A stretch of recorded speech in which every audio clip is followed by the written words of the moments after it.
Hello, sir. Hello.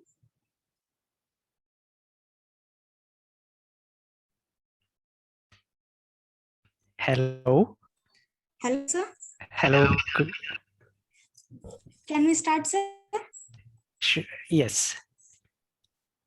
Okay, sir. Myself, Saubhagya Jangin, UG scholar, SVM Ayurvedic Medical College, ILKAL. It's my pleasure to host the first day webinar series Yogayu 2021.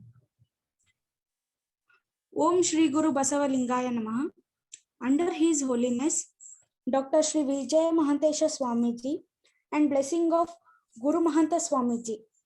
We are here to start our international level webinar series under the title Yogayu 2021 on the occasion of 7th International Day of Yoga on 21st June 2021. We are conducting 7 days of webinar series from 17th June to 24th June.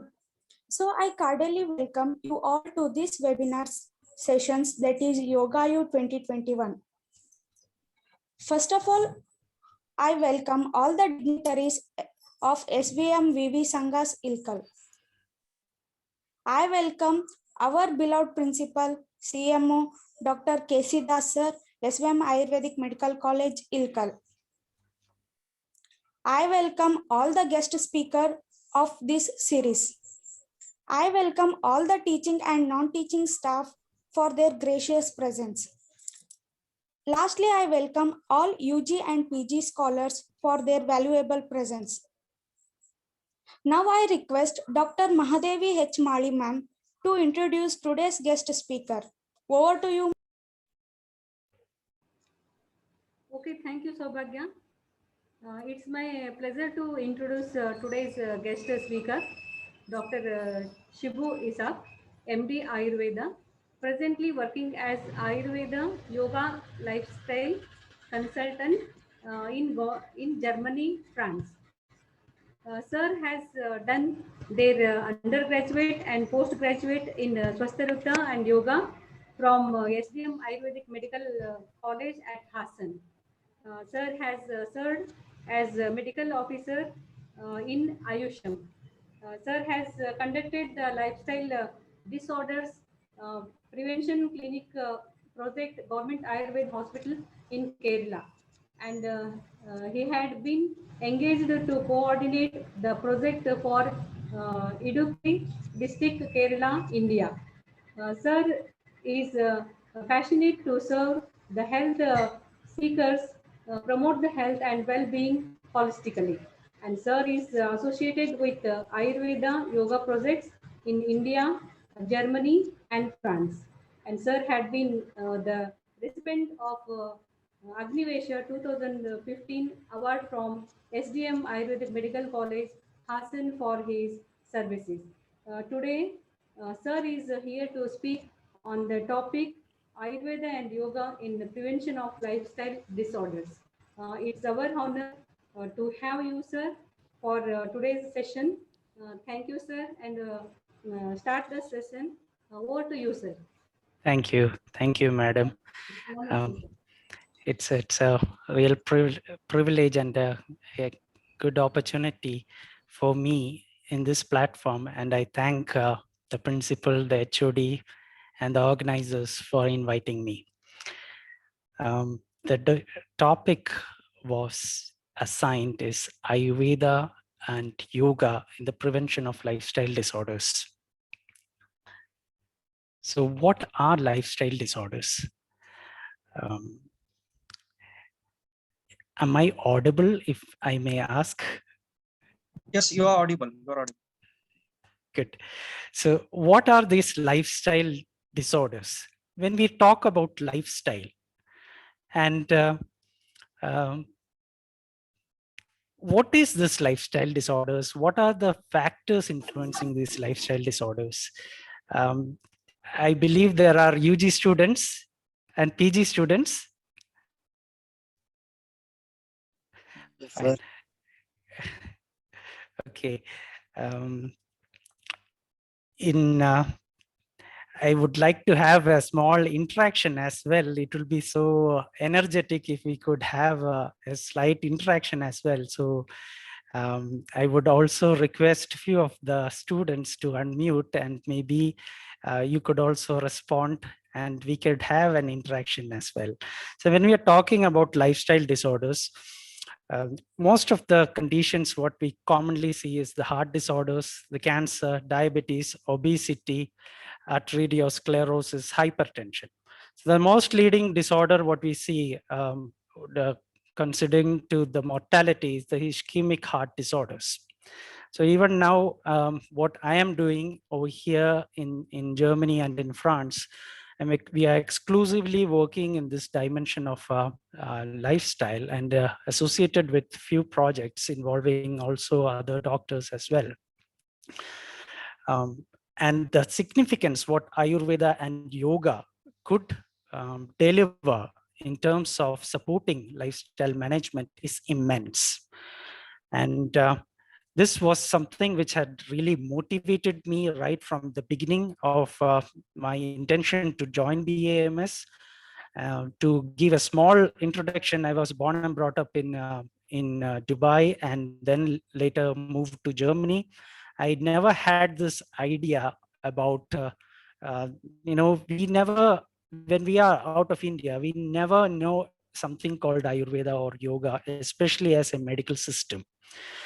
Okay, so when I was in Dubai, we were exposed to certain food, we were exposed to certain factors, and right from an early time period itself, I had developed certain allergic responses, and not certain, it was a very huge allergic responses, which had even crippled my life, I could say. So that's when I tried a lot of systems, a lot of medications. And at that point of time, we come to know of only one system, which is, the white pill or the injection. We have only that exposure. Antibiotics or non-steroidal drugs or anti-inflammatory drugs and antihistamine drugs. So this is what we only know about.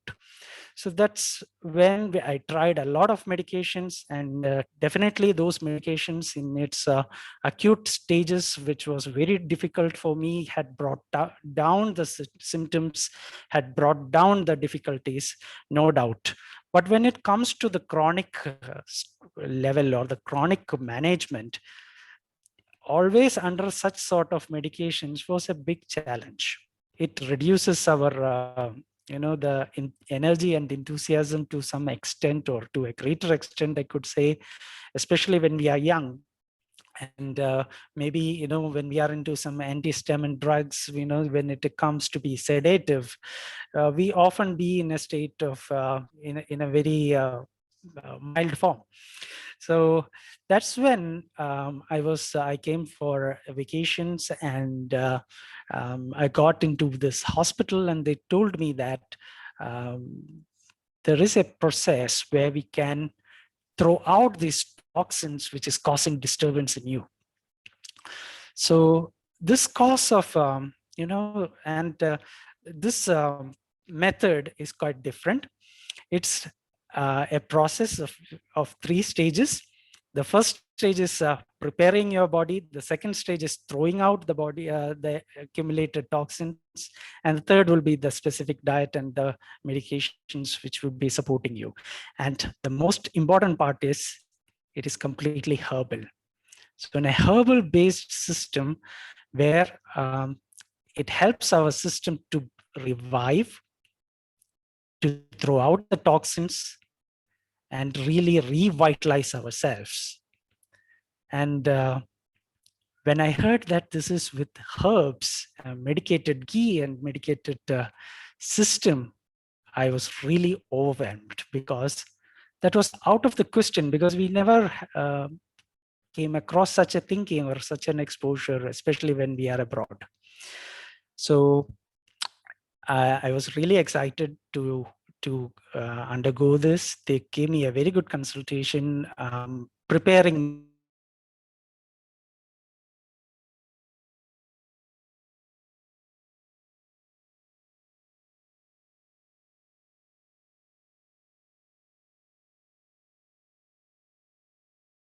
now I know there should be dosha klesha, and but at my situation, a lot of changes had taken place. A lot of changes have taken place, and I had undergone this therapy of Vamana. So throwing out, they explained how that when we throw out, what would be the stages, where first it comes a very solid substance, then comes more of pitta. So it comes into in that form.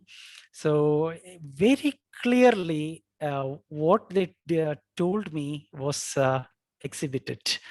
And after that, I was completely feeling anew, feeling completely anew in the sense I feel so light, I feel so energetic. And then when the particular medications was introduced, the response what I had drastically improved or changed. That's where my life, my journey in Ayurveda began, where I was so motivated in understanding that these factors had reduced a lot of my symptoms, a lot of things in my body, in my life. So dear friends, when we talk about allergic responses, what is really happening over there? It's some sort of hypersensitive reaction, some hypersensitive reaction, namely some inflammatory responses. Okay, so what triggers those inflammatory responses? That's where we would like to know, we would like to go in deep, especially in understanding the concept of lifestyle disorders. So in this spectrum, of conditions prevailing in lifestyle conditions, the foundation, the root is focused towards two main entities: chronic stress and chronic inflammation. So these two factors are the triggering core factors which causes or induces these conditions. And I believe most of the conditions, the fundamental is stress and inflammation. And how it will be triggered? Through certain exposures. What exposures? Through our lifestyle. That is the fundamental. So how to understand it, how to go in depth. This was what myself, my teachers, we worked together, right, from BAMS, especially in my post-graduation of Department of Swasthavritta and Yoga. Teachers like all my mentors, Dr. Kavita, Dr. Shivakumar sir, Dr.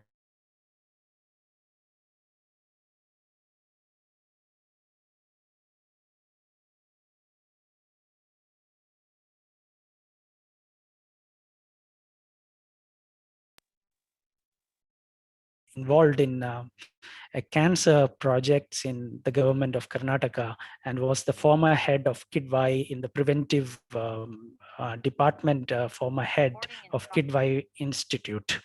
So we had taken up this task of focusing on cancer. And right from the first year itself, my teachers and we all started working. We didn't wait for the second year to come for the post-graduation. We started together right from the first year, because it was a major task to complete in 3 years' time, because we were focusing on identifying lifestyle factors, individual factors, and we brought up a design on how to approach it in a very systematic manner. So this is a very basic introduction as well, which I would like to share. With this, I started continuing ahead, and also was part of the government of Kerala's project on lifestyle prevention. And now following it up, having the same approach we are working in Europe and in the West, because it has a lot of influence, especially on how stress and inflammatory responses are. So one of the, we would come on how it, modern lifestyle, the challenges what we see are toxins, the diet and lifestyle, stress, pollution, disturbed family relations, violence and cruelty. So what is the root cause? As we discussed, the root cause is chronic stress and inflammation, which triggers a lot of biochemical reactions in the body. So when we are exposed to certain challenges, the root cause, what happens is, from the fundamental is in the purview of chronic stress and chronic inflammatory responses in the body. So again, what is health? We all hear this definition of health. It's a state of complete physical, mental, social well-being, and not mere absence of disease or infirmity. WHO has stated it as an idealistic definition and not a realistic one.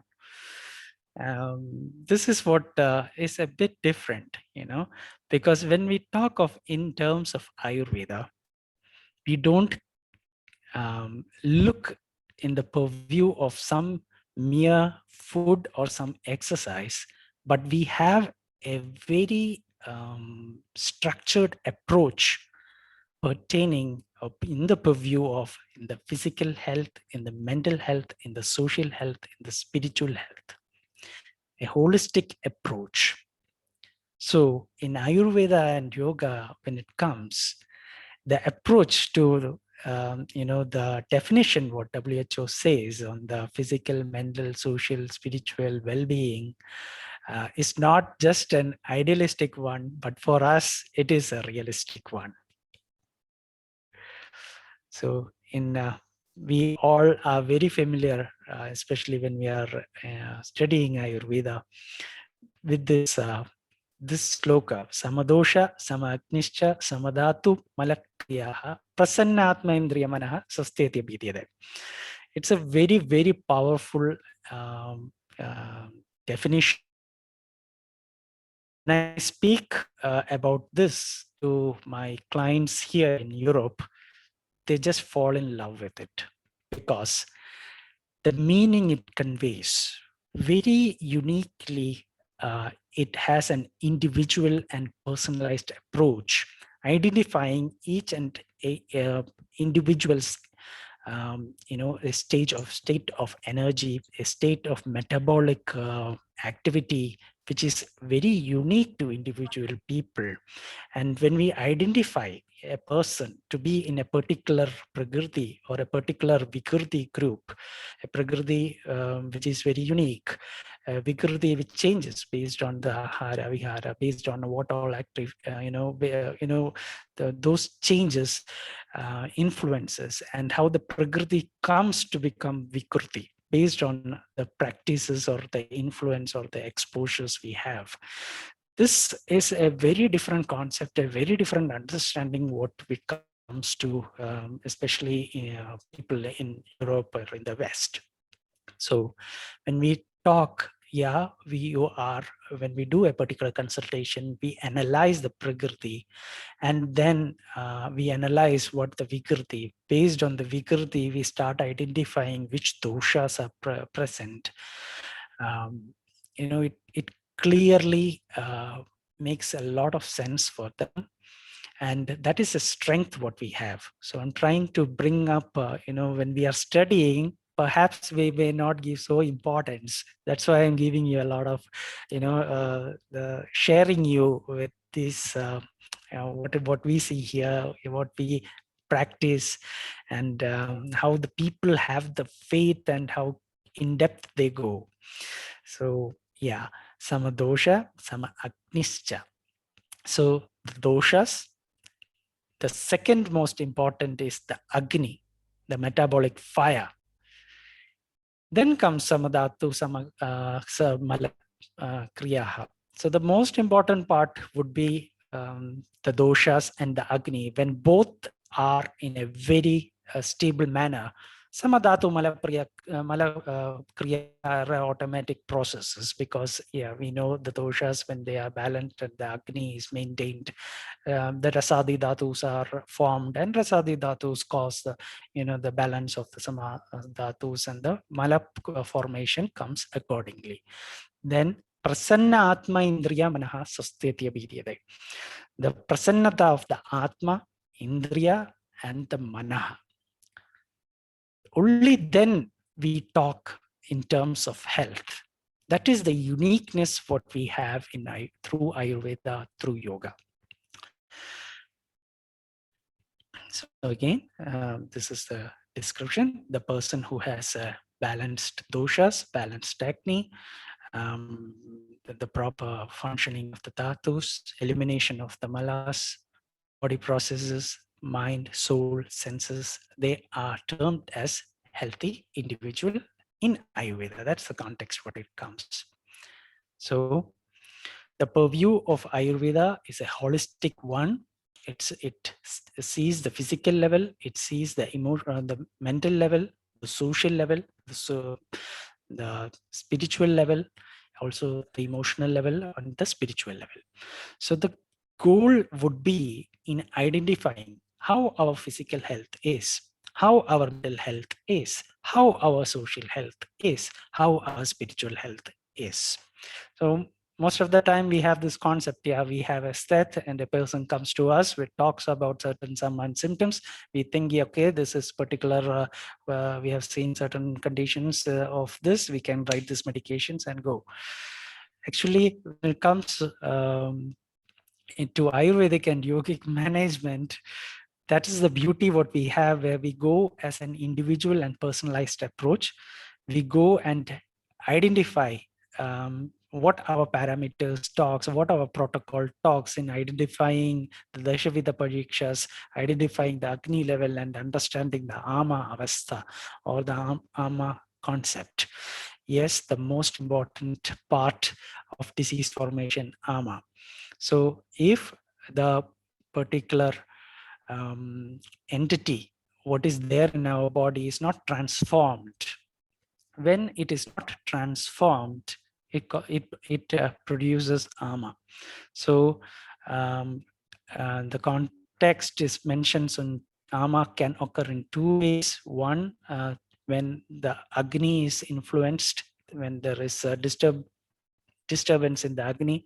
Second, in when there is Anyunya Doshavastha, also produces Amavastha. So Ama is an entity which is not completely transformed and absorbed in the body. So anything which is sticking into our body, causing disturbance, is it starts showing certain signs and symptoms, and those signs and symptoms we study in understanding the signs and symptoms of Ama Avastha as well.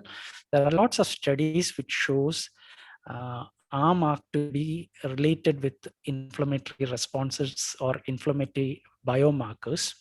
So if we look, I was also reading certain articles which are published by DRDO, which are published by IIT. I've shared it with my department as well, on how they have tried to evaluate the concept of Ama, the approach of Ama at the level from the free radicals up to other formation, be it reactive proteins or uric acid, or in terms of uncontrolled diabetes, where the blood sugar level goes up, cholesterol level or dyslipidemia conditions, or all these conditions when a particular element which is not transformed and utilized in the body, but instead be merged, be stagnated inside the body and causes diseases, may be attributed towards the understanding of Ama. And Agni plays a very important role. And throughout our practice, Agni, the importance of Agni, the importance of Vata, Lomana, and Lomana, the proper functioning of the Tridoshas, And the maintenance of the srotas and the dhatus plays a very significant role, and that's how we are so beautifully different from other system of medicines. And now when we talk in terms of these parameters, or when we talk in terms of such scientific evaluations and logic, many of the scientifically, the modern or interdisciplinary experts give ears to us, approve us, appreciate us. And I believe maybe this may be something which we should strengthen us, especially when we are students and when we are studying and being with the teachers, and also getting involved with the teachers and learning from them. Okay. And definitely my friends over here, a lot of allopathic doctors, a lot of professors in universities. My teachers are also my very good friends, because when we talk to them in this way, when we were really excited, there are lots of developments.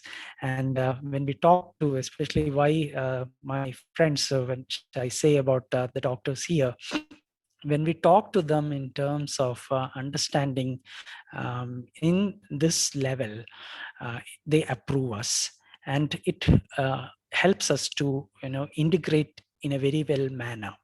So when we look at the protocol of diabetes, when we took a look at the protocol of heart disorders or cancer, lifestyle management plays a very, very crucial role. Okay, so that's why now when we talk in terms of, as I said, they show a lot of faith in us, and there are lots of scope and potentials. So yes, Ayurveda, a wonderful science for holistic lifestyle. So another beautiful concept, the Nityam Hitahara Vihara Sevi Samikshagari Vishesha Satraha Satyapuraha Aptauvasevi. So we should be involved into Nityam Hitahara Vihara Sevi, which are conducive for us, which gives us health. So we need to identify what are those elements which constantly give us this energy, through the food, through the activities, to the people we get involved with as well. So again, we can incorporate this basic idea into healthy food, the healthy activities, being constructive or being positive mindsets of friends or advisors, and engaging in good behavioral actions, discussions, and following righteous activities. So again, dharma, artha, kama, and moksha, the four pursuits what we have. Why dharma comes the first?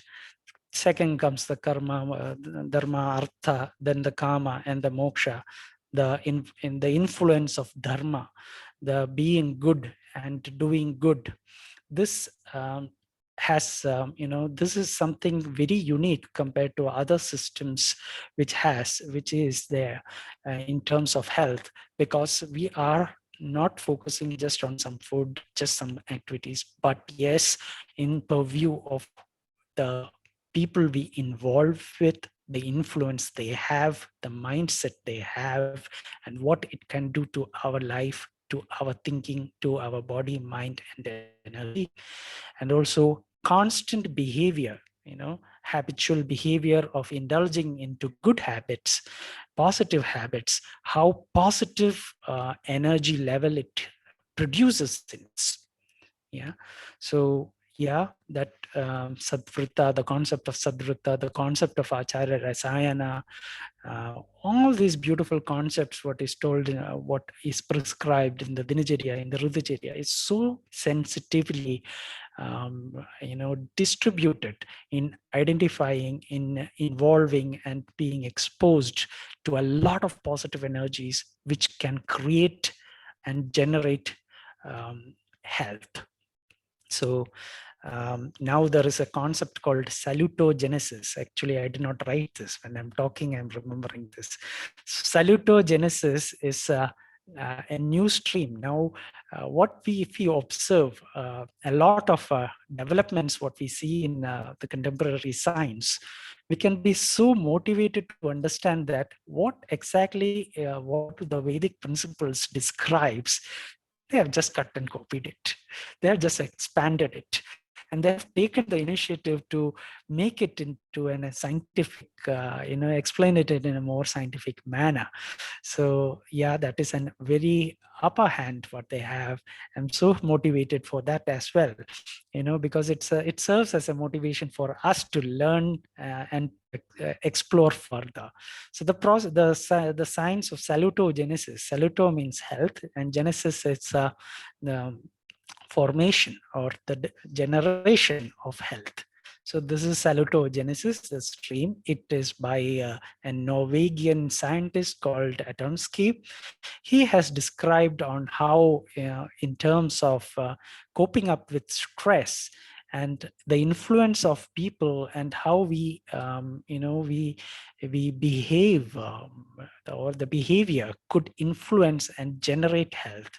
And we look a lot of principles what is shared. It has a lot of significance, and we will be really happy and motivated to see. And when we analyze the concept what is shared in Ayurveda and yoga, in Dinacharya, in Ritucharya, in Swasthavritta. And this one particular sloka, if you look, definitely it's an expansion of salutogenesis has expanded this particular concept. And the concept of healthy food, the concept of healthy activities, being constructive, having constructive mindsets, friends, advisors, engaging in good behavioral activities. Again, it comes into the purview of physical health, in the mental health, in the social health, and in the spiritual health. So what we tried to do was we tried to learn, my teachers, my friends, guide, co-guide, my guide Shivakumar sir, everyone was my guide, definitely, especially Shivakumar sir and Dr. Jagdish sir. We all tried to bring a design, or try to, charter, or try to segregate each concepts into this into a pattern. So what we came across was, in the Rig Veda, it says ahara vihara achara vichara idi chatwari, the four pillars of life: ahara for the physical health, vihara for the mental health, achara for the social health, and vichara for the spiritual health. So identifying ahara for the physical health, how ahara has an influence.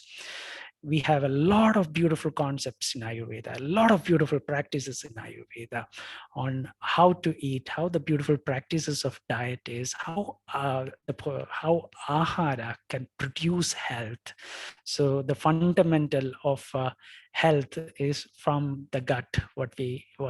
Now a lot of scientific studies point out on gut microbiome, and how the gut plays a very important role in the maintenance or the homeostasis of health and optimal health, and how our beautifully talks about Agni, and based on the Agni, how we have to involve or indulge in the particular method of consuming ahara, and also based on the Prakriti, identifying what sort of habits we have to be introduced to. So yes, a beautiful concept through the Vedas, and how we can introduce it to the modern concept of what WHO says, and how we can bridge in the physical level, in the mental level, in the social level, in the spiritual level. And when we talk about lifestyle, definitely it is not just some diet or some activities what we do, but when we talk about Ayurveda, when we talk about yoga, we are so beautifully trained through certain practices, and that would be our approach, that would be our strength. So the key to breaking free from health challenges would be in three processes. It is to be in being fit, in regular detox, and immunity. So being fit in the physical level, being fit in the mental level, being fit in the spiritual level, so in the social level, in the spiritual level. So regular detox in the physical level, in the mental level, in the social level, and in the spiritual level. When we talk about immunity, it is not only some resistance to some diseases, but also Balavarna ojas. When we say, it has a very powerful meaning, Bala, Varna, and ojas.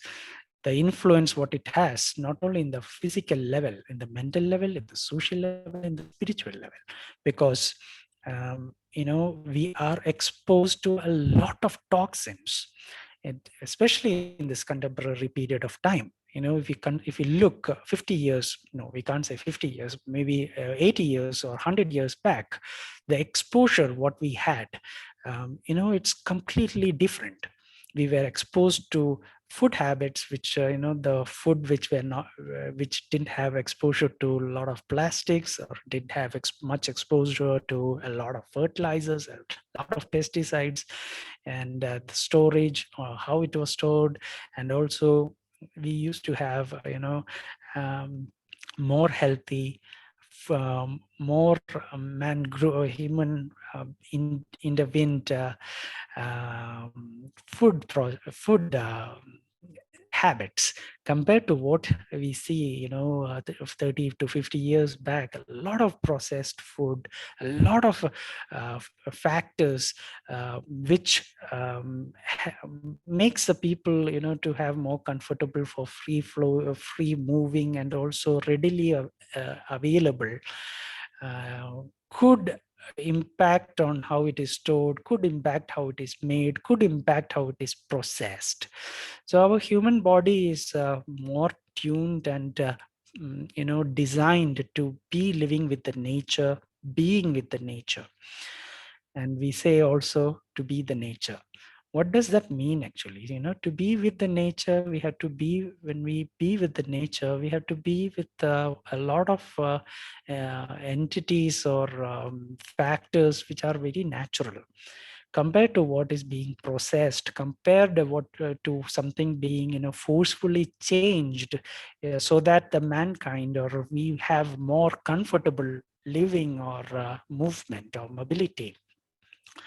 When it happens in that way, our body, which is so sensitive to the nature, which the body is very very sensitive, in the sense it is formed by the nature.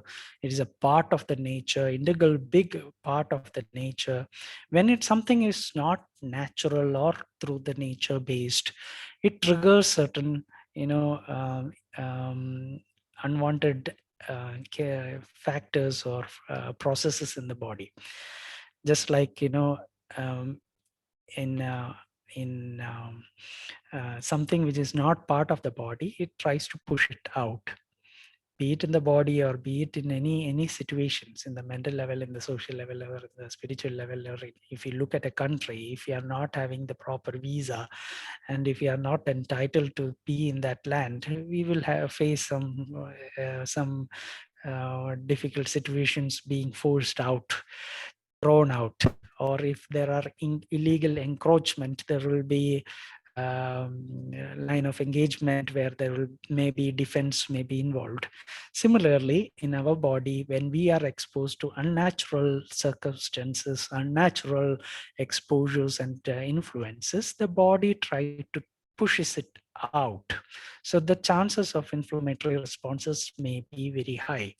So again, when we look at how our present lifestyle is, we are knowingly, unknowingly exposed to a lot of factors which have, something which are not natural, plastics, toxins, pollutants. All these factors are not, so readily accepted in the body. And what happens is, it tries to push it out. Now, the major challenge is the type of food what we eat. When it is not so natural, we know, we understand, rasadi dhatus are formed when there is a complete conversion of the food. So when the proper conversion is not there, how can we say there is rasadi dhatu formations where there is palavarna ojas? We see a lot of viral distributions. Virus was there earlier before also. there are a lot of diseases which we see even now also. It is not the disease or the virus which probably is, which shows to be deadly. If it was deadly, everybody has to be equally influenced. But the robust immune system, what individual has, that particular category of individuals are more affected or we fall into a victim. So be it this contemporary situation what we face, or be it whatever we are going to face, or what was there before, what is most important is how we maintain this immune system. And to maintain that immune system, it is very important in how we can regularly detox our system, which causes, which already causes this inflammatory response. Again, going rewinding, fundamental would be in what exposures we have, what exposures we be involved with in the physical level, in the mental level, in the social level, and in the spiritual level. So most of the people, especially when I was working with the government, when we speak about spiritual, we have to be very careful, because we have, I strongly believe Ayurveda doesn't strongly talk about spiritual practices. If you talk spiritual, specific spiritual religion or so, it, one example is Bhuta Vijnana or Bhuta Chikitsa. It talks about specifically about the doshic environment, about how if you look at how vipere cholerae diseases are told, the specific conditions are very specifically explained, and also upasargika rogam, how the bhuta, the krimis, and all the negative influences could cause diseases. So we cannot compare to other systems, what they say about spirituality. We cannot say Ayurveda in that dimension, but instead in a very broad, in a very different dimension of spiritual health, the fundamental of what Swami Vivekananda also has shared, to be good and to do good to others. That is a basic, the fundamental of any religion. Be it any religion. So to the foundation of any religion would be to be good and to do good to others. And definitely that is the foundation for the other dimensions of health, because just like dharma, artha, kama, and moksha, what we said, dharma plays a very important role, and that is the fundamental and first and foremost, which should be corrected, and rest will follow. With the right dharma, we have to have the right artha, right kama, and moksha follows. So the influence on being good and doing good has a lot of significance, and that is the foundation for the physical health, for the mental health, for the social health. So it is very important that we need to safeguard through our practices, whichever belief you have or follow, whatever it is. The fundamental what we need to observe is to be good and to do good to others, and how we incorporate that sort of energy in us, in our life. That plays a very important role. So I believe, I remember one saying by Dr. APJ Abdul Kalam: when you are righteous in your heart, there is a beauty in the character. When you're righteous in your heart, there is a beauty in the character. When there is beauty in the character, there is harmony in the home. When there is beauty in the character, there is harmony in the home. When there is harmony in the home, there is order in the society. When there is order in the society, there is peace in the world.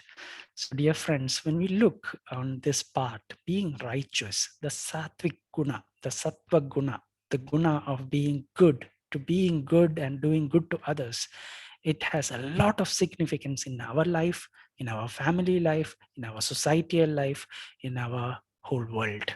So we can bring peace to the world. And definitely, the counterpart is toxicity, which deteriorates in achieving these goals. The toxicity in the physical level, the toxicity in the mental level, the toxicity in the spiritual, social level, the toxicity in the spiritual level. So yes, toxicity in the physical level, I have given a lot of information in turning towards how we are exposed to plastics, the water we drink, the bottles we carry, the food we keep, all this has a lot of exposures to the particular type of plastic. When the heat is more, how that transforms into a lot of chemicals, bisphenols, something called EDC, that is endocrine disrupting chemicals, industrial toxins, the food toxins.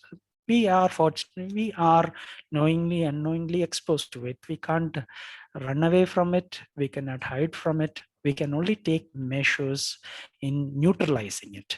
So yeah, that's how very powerfully Ayurveda and yoga could perform compared to any other systems of systems.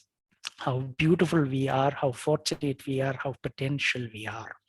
So yes, when we are looking at the physical level, Ayurveda, I remember the salutation to Patanjali, Yogena Chittasya Padena Vacham, Malam Sharirasya Cha Vaidikena, Yo Apakarotam Pravaramuninam, Patanjali Pranjali Ranatosmi. So the impurities in the body through the Vaidika Shastra, through the medicines or through Ayurveda, the mind through yoga, and speech through grammar or through our how beautiful our Sanskrit words are, Daivika Bhasha. What does this Daivika Bhasha means? Who is Daiva? A person who can, Daivika is constructive in nature, anything in love in nature, who can construct, who can build is Daiva. So Daivika Bhasha means maybe, when we talk, give a word, a chant a word, it causes a lot of vibration in ourselves. A lot of words what we chant, a lot of words we use creates a vibration. So what we talk and how we involve with people, especially in terms of social health and achara, it plays a very significant role. So how we talk, what we talk, how we involve with people when we talk, all creates a lot of vibrations and impact. So it is up to us to understand whether it is in a positive way or in the negative way, or how that positive energy could or the negative energy could influence. So again, physical level, through how the food and exposures, mental level, social level, I mentioned about how if from the word we use to the people we be involved, how our traditional practices all could influence our social health and the spiritual health as well. So when it comes to the mental health as well, how beautifully yoga plays a very important role. Yoga, when we look on different methodologies which are described, different schools, which they say, when it comes to Bhakti Yoga, Jnana Yoga, you name it. The foundation or the fundamental is to unite the body and mind to have a complete focus. In that level of focus, we perform. I believe when I was doing my post-graduation, I was reading the Bhagavad Gita as well. I think the 18th chapter is Shraddhadi Adhyayam, how to bring the Shraddha. In the Shraddhadi Adhyayam, it talks about Ahara as well, on how the Sattvika Ahara is, the Tamasika Ahara is, the Rajasika Ahara is, and how it has influence in our body. And again, we can categorize on these type of food, the Rajasika Ahara, what was told in the Bhagavad Gita, what is told in the about the Rajasika on the Tamasika.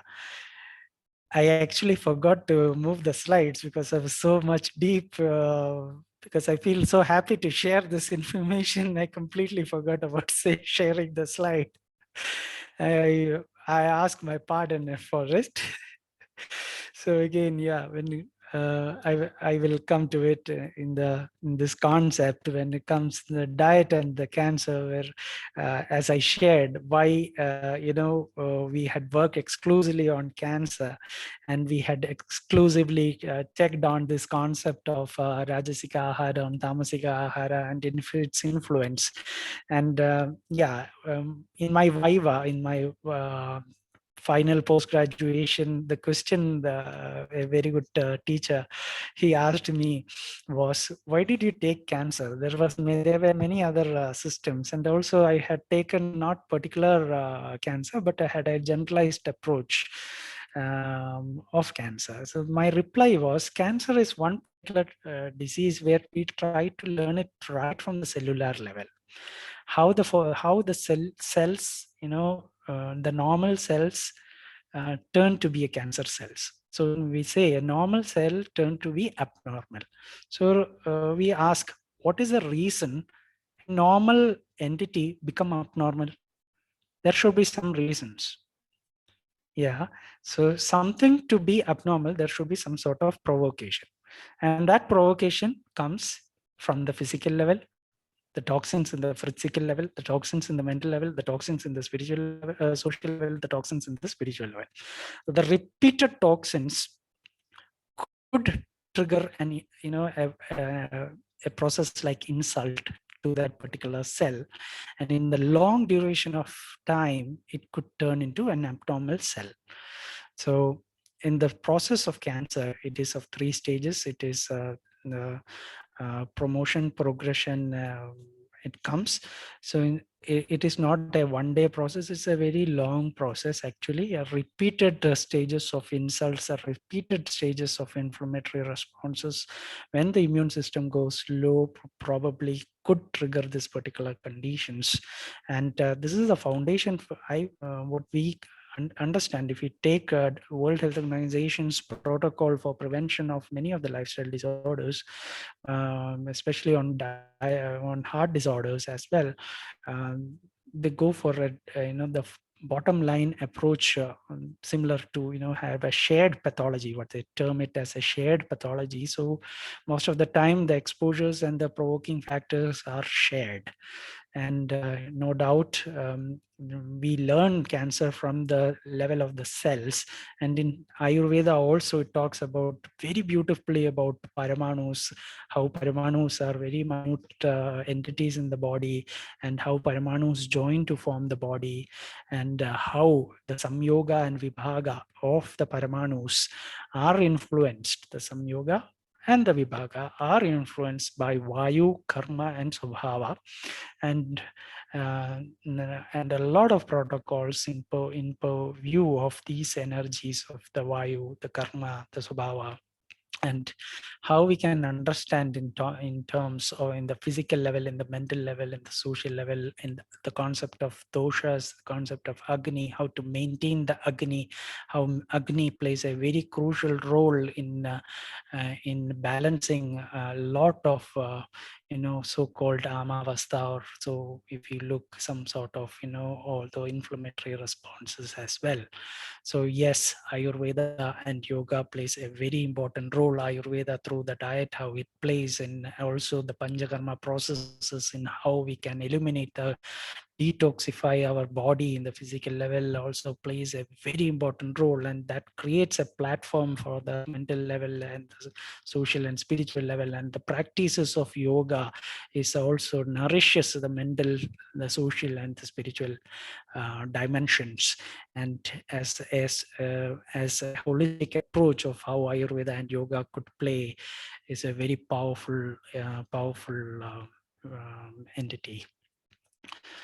So I think we may have 3 more minutes. So have also have certain factors, some of the factors which shows provoking certain cancers as well, high fat diet, aflatoxins, polycyclic aromatic hydrocarbons, preservatives, spicy foods, high vegetable and fruits, low fat and high fiber reduces the risk of cancer, and chemo preventives have been shown on these particular part.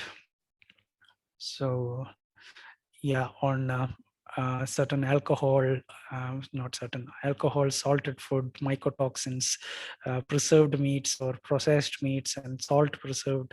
All this we can categorize them into the Rajasic, Tamasic aharas.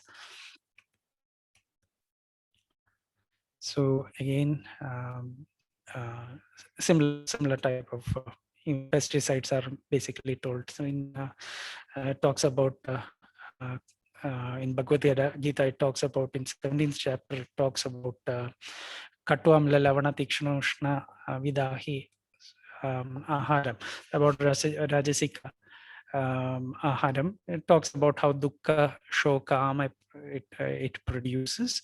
And also when we look at how this particular type of processed foods are, how it could be true, bitter, sour, saltish, a lot of salt in the processed food. It causes a lot of sufferings maybe, and also it could be attributed at Rajasic food. Again, talks about the time, how it is, how to maintain the hygiene, and also how to keep it in a very good way. So ahara is considered as Brahma. So when we talk about Brahma, giving a lot of importance in the practices of with devotion and love we have to consume, and with a lot of respect. So again, some entities on horse as well, and again satvika ahara, which ayu, sattva, bala, arogyam, yoga pravarti vivartanaha. So which is snigdha, sthira, hridyam, which is very the foods which has promotion for health, prolongation of life, vitality, the process of healing, happiness, love. All these sattvika are terms of in terms of sattvika aharam. So again, all these factors, obesity plays a very important role as well in this contemporary science. We see a lot of health disadvantages. What we see, the foundation starts with obesity, and yes, Dr. Harish, am I taking No problem. You can continue. No problem. No issues. I often miss that. When we are involved, we may go into that flow, and Yes, yes. You can take more time. No problem. so yeah. But yeah, in the bottom line, I would about the achara specifically, when we come, about practices what we have, the discipline what we have, the respect what we have, the behavior what we have, especially a rich tradition of ours has a lot of beautiful customs which promotes health. So yeah, we look at certain practices, what including when it comes to sexual practices, how the multiple sexual practices could trigger a lot of other conditions, you know and that's one of the major when we go for a evaluation, clinical evaluation, especially when it comes to the evaluating the social, physical, mental, social, and spiritual well-being. We try to understand that these individual processes as well, so that we identify these toxins in the physical level, in the mental level, in the social level, in the spiritual level, and we try to help these individuals to detoxify through our methods. Now, through whole Ayurveda and yoga practices, you will learn a lot of informations, and also my teachers would also be talking about this as well, and definitely on how these practices, patterns, and modules, what is shared through our system, could help a lot to detoxify and strengthen these particular dimensions in a very strong manner. So with this, I would also like to tell one part on how potential in the coming years Ayurveda and yoga could be, especially when we are in going more personalized, how artificial intelligence also plays an important, significant role, and in identifying when, by biomarkers, we are able to identify whether a particular person is prone for a particular type of condition, be it a cardiac condition, be it a cancer, be it any sort of disorders. We are able to predict well in advance. So there is a particular branch called predictive, preventive, and personalized medicine where where we are able to predict it. We are using the biomarkers. There people, they try to predict that in the course of time the possibilities of so and so conditions are more. So again, Ayurveda plays, if we look at the concepts what is shared through Ayurveda and yoga, it beautifully describes exactly more, more to what the contemporary science is understanding, and the concept of predictive, preventive, and personalized medicine. And no doubt the strength what we have in delivering our system in this system, in this emerging fields is no doubt a powerful one. And in order for us to uh, to come up, we need strong evidence-based approaches, and also we should equip ourselves in going deep. Especially students who are listening should get more involved with teachers and explore more in scientific way. And no doubt, as I shared on how predictive, preventive, personalized medicine, and especially how artificial intelligence is moving. Now, if you're looking on how the science and technology, DST, playing a very powerful role in system biology department, on how they have an integrated management, and how they go for beautiful research works. Perhaps you could explore those areas as well, and update yourself. And definitely now with artificial intelligence, through a machine learning, we are they try to evaluate Vata Pitta Kapha. Already studies have, Germany has also been very powerfully involved. And definitely how Vata Pitta Kapha, in the level of machine learning, they are processing it. They are also identifying most powerfully on how the herbal medications interact. So no doubt, when we are when we have the strong faith and also go very, very core to it, we have a lot of potential. So with this message, I would like to conclude. And I thank the principal, the HOD, the organizers, each and individually, Dr. Das, Mahadevi Madam, Dr. Harish, taking the efforts to bring up a platform to educate the students. That's what I love of my college STM as well. So, all the teachers put forward platforms where students can really grow and really explore. I wish all and everyone the very best. Thank you.